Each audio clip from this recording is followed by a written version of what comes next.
ok không trong con đặt chung mong bảo vậy ta hơi được rồi nè vợ anh scan telegram anh y nè xe có có xe luôn đi còn tham cô tên này thôi này anh gặp tê á anh cô tên là lượt tê na cùng tê mới cười lại dạ cô tên là lịch mấy mươi chồng lượt vậy như phương tê mình nè son tại mấy chặt sắp sàn có bạch bầy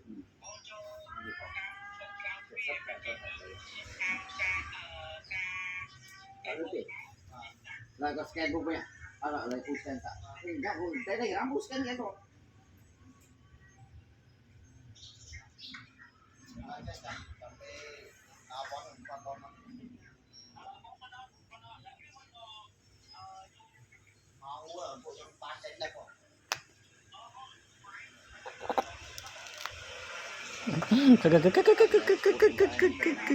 lần chưa ngày gọt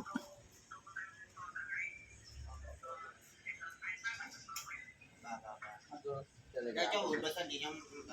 chỉ bị giảm không đâu cầm hết đâu bà đã chấp á